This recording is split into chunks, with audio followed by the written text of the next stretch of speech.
habíamos anunciado el general José Miguel Soto Jiménez. Él es presidente de Quinta República, el movimiento Quinta República, ¿verdad? Y además fue ministro de las Fuerzas Armadas. Sí, pero déjame hacerte una pequeña corrección. Ah, Historiador. No en cuanto a eso, sino que yo soy miembro ahora de la Fuerza del Pueblo. sí. Ah, Sí, está bien. Sí, de la sí. Dirección Central de la Fuerza del Pueblo. Es que yo pensaba que usted estaba en alianza con la Fuerza del No, Pueblo. Quinta República está en alianza En Ajá. alianza, sí. con la, pero yo no, yo estoy adentro Sí. del pueblo, es la Fuerza del Pueblo y su estructura. Yo siempre he tenido una curiosidad respecto a lo que ha sido su figura en la vida política nacional. Usted es un hombre que viene de las Fuerzas Armadas, Sí. un hombre que ejerció una vida larga dentro de las Fuerzas Armadas. Sin embargo, en momentos todavía que no eran tan fáciles en el país, usted fue como ministro de las Fuerzas Armadas que le abrió las puertas a la gente de la izquierda, que abrió la democracia a lo interno de las Fuerzas Armadas. ¿Cómo usted pudo contactar que ya el país tenía ese nivel de madurez como para abrirle la puerta a las Fuerzas Armadas a sectores que antes eso era hasta prohibitivo? La respuesta está implícita precisamente en tu pregunta. Ajá. Tú dices que viene de las Fuerzas Armadas. Bueno, originalmente todos los miembros de las Fuerzas Armadas vienen de la sociedad y vienen del pueblo. Y no solamente del pueblo, sino de los extractos más deprimidos de la población. Y dentro de esos aspectos deprimidos está también la ruralidad. La ruralidad es dominante en las Fuerzas Armadas de los principios mismos de la República. Y en cuanto a la pregunta en sí, yo te digo una cosa, por convicción, sobre todo ciudadana y democrática, ¿por qué no decirlo? Yo pienso que todas esas divisiones, sobre todo en la Guerra Fría, son artificiales. Para mí solamente hay dos tipos de dominicanos. Los que son dominicanos porque lo ejercen, de sus perspectivas ciudadanas, y los que no porque no lo ejercen desde esa misma óptica. Y entonces, hay que seguir el concepto, buscando un referente importante de Luperón, al que yo le llamo el soldado de la democracia. Y Luperón decía que la defensa de la República Dominicana, la defensa de la nación, no es un atributo privativo de las Fuerzas Armadas, sino de cada ciudadano, de todo el pueblo. Y en ese contexto, entonces, ¿por qué extraer por esas divisiones, fundamentalmente, no solamente ideológicas, porque yo creo que si fueran ideológicas fuera a cierto punto positivo, sino partidistas? ¿Por qué dividir ese concepto de la unidad nacional que es tan necesaria para poder enfrentar y vencer todos los obstáculos que siempre se le han presentado a los dominicanos? Me llamó mucho la atención, para hablarte de actualidad, Sí. el presidente Fernández, con motivo del reingreso del ex senador Euclides Sánchez, habló precisamente de eso.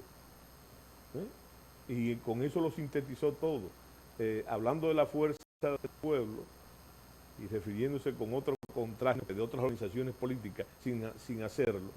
Él dijo que todo estaba en unidad y armonía, de noche y de día. Y con eso dijo todo, que es una de las características del presidente Fernández como político. El presidente Fernández, fíjese, y es un gran comunicador, el presidente nunca dice de más ni de menos, dice lo preciso, lo conveniente, ¿verdad? Entonces, fíjese cómo sintetiza eso. Y ahí hay muchas cosas implícitas, armonía y unidad, de noche y de día. Pareciera simplemente unos versos sonantes, pero no, él se está refiriendo a esas reuniones, casi siempre nocturnas, y a veces con sancocho, que producen esas diferencias típicas en las organizaciones políticas. Y entonces a la apertura. Es que el doctor, esta generación de periodistas que estamos vigentes hoy en día, el doctor Fernández casi fue maestro de casi todos nosotros. Pues claro, pero que, déjame decirte, a mí no me gusta mucho hacer apologías, porque se malinterpreta. Bueno, pero las cosas hay que decirlas, como tú estás diciendo. Y yo creo que una de las virtudes principales del presidente es que es un gran comunicador. Sí. Fíjate que el presidente rompe con el esquema aquel del pasado, de los grandes tribunos de la República. Sin embargo, es el más importante comunicador y maestro de generaciones. Y la gente quizás no sabe con la suficiente certeza de que en el plano de... Por eso le dicen profesor, no solamente por vos, es porque fue profesor universitario sobre esa materia. Y sobre esa materia también decirle que yo creo que ese es un elemento importante en esta situación de ahora.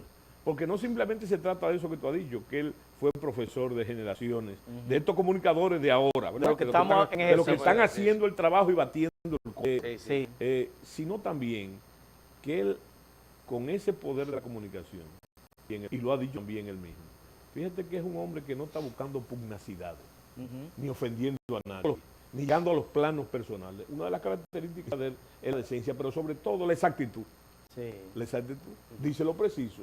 Y como dice lo preciso, entonces, como dice el dominicano, mete la pata. Una vez, él estaba dando una conferencia en el Hotel Lina y él hizo una afirmación sobre su gobierno. Y una periodista que estaba ahí le dijo, usted es un mentiroso porque eso no es verdad.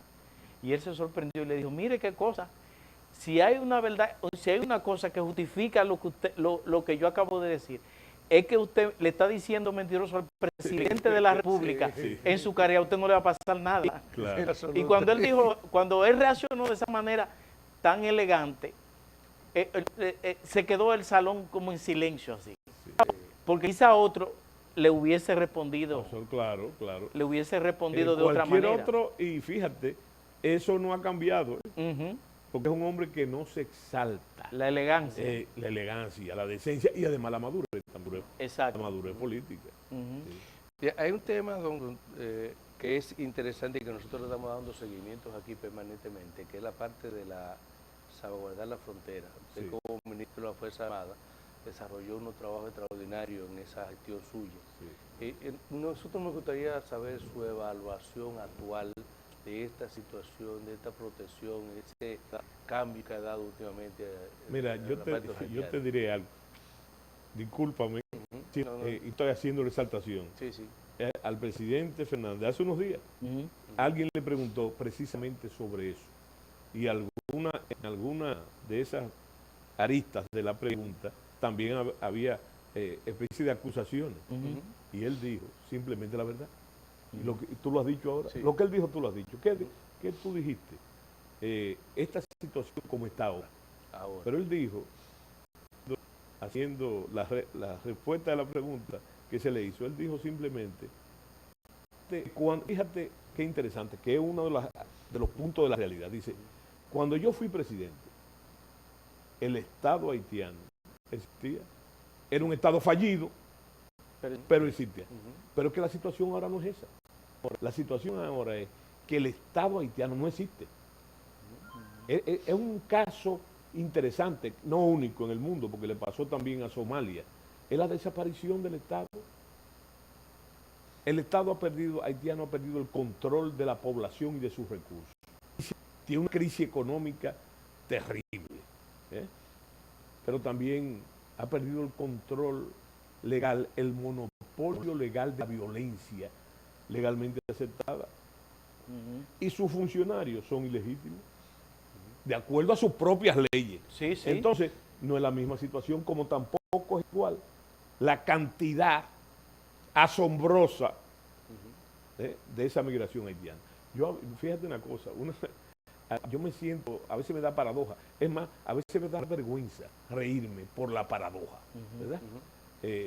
Fíjate, yo creo que la situación que estamos viviendo, cuando el presidente de la República dice reiteradamente, y lo sigue diciendo, y se ha convertido en un discurso del gobierno y de otros sectores que dicen que podemos resolver el problema haitiano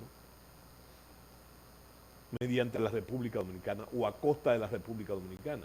Eso conceptualmente está muy bien. Y yo me pregunto a ustedes, ¿eso no está pasando? ¿Qué tiempo hace que nosotros estamos resolviendo en parte la crisis haitiana? Una cosa es resolver ya, que lo que aspiran es mucho, y ese es el discurso del presidente y lo ha reiterado mucho. Pero el problema es que nosotros la estamos resolviendo, pero a costa precisamente de algo muy valioso para todos nosotros y ustedes que son comunicadores, a costa de la democracia dominicana. Y eso no es una frase cohete. Tú sabes en cualquier orden. Ustedes son una nueva generación. Eso no quiere decir que no tengan ya canas en la cabeza. Sí, Lo que presupone experiencia, o lo que los griegos llamaban la jerusia. Tú sabes lo que ha costado. Para darte un ejemplo simple, tú sabes lo que ha costado el 4%. Sí, un sacrificio enorme. Y un debate tremendo propio de la democracia, es más parte de la forja de nuestra democracia. ¿Verdad? Eso está en peligro. Eso está en peligro. Pero no en peligro porque lo digo yo. Soy de la oposición o de la fuerza del pueblo. No. Lo acaba de decir el mismo ministro de Educación. El ministro ha dicho que la educación está en una gran crisis que han anunciado, que también han dicho otros, en todos los niveles, pero él lo ha dicho, el ministro, pero el ministro de Salud, ¿tú sabes lo que costó en ese mismo orden la seguridad social? En la República Dominicana, la lucha por la seguridad social, que no estamos diciendo que funciona perfectamente. Si fuera funcionar perfectamente, otras 500 serían. Pero una alto autoridad del sector salud ha dicho con sus propias palabras que el sistema de salud está colapsado. Y fíjate, y agrega el problema que te estoy diciendo. Y él dice está colapsado por el problema haitiano. El mercado de trabajo. Eso es lo peor. Eso es lo peor, está totalmente. Mire, hablando cosas simples, sin filosofía, mire, aquí no hay un heladero que no sea haitiano, ni hay un frutero que no sea haitiano. Lo que venden cosas. Pero algo más grave, la mayoría de los guardianes de los edificios son haitianos. son haitianos. Sí. Yo recuerdo de niños cuando existían los celadores. ¿Ustedes se acuerdan de los celadores? Claro. Y los serenos, Sí. ¿verdad? Eso es un reloj de los dominicanos. El sereno, sí. Bueno, pero que ya no hay, eso no existe, eso es haitiano. Son todos haitianos. Sí. En el sector del turismo está invadido por los haitianos, ¿me entiendes? Y entonces hay problemas serios con respecto a la agresión en ese sentido y la soberanía, y ya no hay secreto. Es más, para ustedes es difícil ya dar primacías o novedades en ese sentido, porque todo está sobre la mesa, dicho, y tú le puedes dar seguimiento a posturas que ya no son escondidas. Mira, yo me quedé anonadado porque vi un video que me mandó un gran amigo y un gran nacionalista, me mandó un video sobre la situación de haitiano. Y yo digo, pero ven acá, ¿será que yo no vivo en este país? Porque la narrativa, el discurso de los enemigos de la República Dominicana, donde están también potencias como los Estados Unidos, en ese sentido, ¿verdad? Es increíble. ¿Cómo nos pintan a nosotros como un Estado esclavista? Sí. Xenófobo.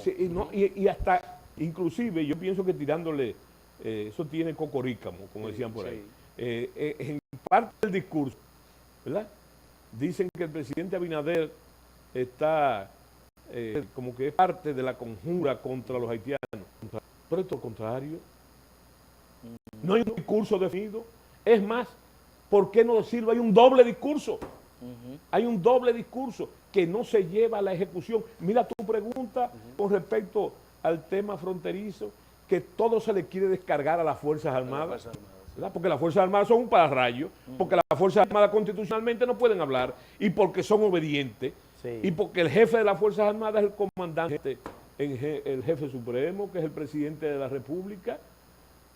Y entonces tú me dices, tú dirás, bueno, ha sido una lucha permanente poder sofocar esos conatos de corrupción en la frontera. Pero yo pienso también que hay dos cosas. Conociendo, te voy a decir por mi experiencia.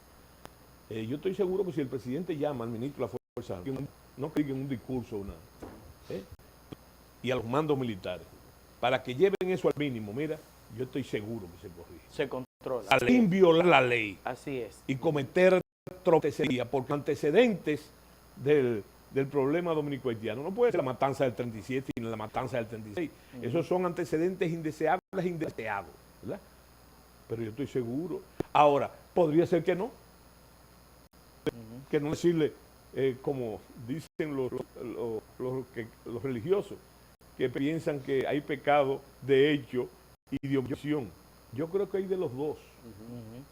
¿Por qué? Porque esa corrupción que no hay que sacar a algunos militares, no todos, la mayoría de los militares que están en la frontera, y se lo digo realmente, son gente no solamente íntegra, integrada, que cumplen con su deber, sino que son gente motivados por su formación hacia un dominicanismo activo y leal.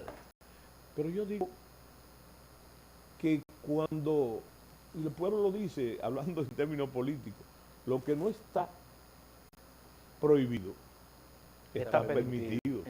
Entonces, yo creo que por esa falta de claridad en el discurso, estoy hablando de los mandos militares, entonces por ahí se cuelan esas cosas porque, venga acá. Yo le voy a añadir algo a una pregunta que yo le hice a Pelén una vez. Yo le decía, si los haitianos están viniendo sin control de Haití para acá y los dominicanos se están yendo de manera permanente hacia Estados Unidos y Europa, ¿hacia dónde nos encaminamos? Por eso, no te lo he dicho antes, pero te lo digo ahora. Sí. La situación es gravísima. Yo he dicho muchas veces que es la más grande amenaza que se le ha planteado jamás a la República Dominicana, a los dominicanos. Y todo el mundo, cuando yo digo eso, piensa en guerra, piensa en amenaza militar, ¿verdad? Yo no me estoy refiriendo a eso. Yo me estoy refiriendo a la amenaza que eso representa. Porque no es, mira, ya el asunto no es que va a pasar, es que ya pasó, es que está pasando. Está pasando. Hasta tal grado que un hombre comedido, que mide sus palabras, ahí no ha podido el presidente medir nada, el presidente Fernández, él lo ha dicho claramente. No solamente ha hablado de ese peligro, sino que ha hablado también de la aviesa intención de los organismos internacionales en algunos casos, y de los Estados Unidos. Nadie puede atentar contra la soberanía dominicana, por muy aliado que usted sea. Pero ya no es asunto de suposiciones, es una cosa determinada, con un discurso avieso, con un discurso pérfido planteado. Y entonces hay que proteger la democracia. ¿Cómo hay que proteger la democracia? ¿Cómo hay que proteger la democracia? Eso que ha costado tanto sacrificio en los comunicadores, en luchadores, en los que ha costado tanta sudor y sangre. ¿Cómo proteger eso? ¿Verdad? De esta invasión, porque no hay otra palabra que tenemos. Esta invasión. ¿Cómo protegerla? Hay que protegerla políticamente. Porque como yo repito, casi como un papagayo, Mao Zedong decía que el poder nacía de la boca de los fusiles. Sí. Y lo que hay que tener claro, que ahora y en este proceso ahora mismo, y por lo que yo he entrado de forma entusiasta y vehemente a formar parte del debate político, en una organización política, el poder nace en la democracia, de la boca de su urna. Sí. No es como decía antes Campesino, que la falta se cobra con sangre, la falta se cobra con votos. Así es. Y entonces, en ese sentido, ese problema, ¿qué vamos a hacer? ¿Qué es lo que hay que hacer? Mucha gente dice, y yo di una salida fácil, pero ¿qué es la salida correcta? Y también ha hablado el presidente Fernández de ello.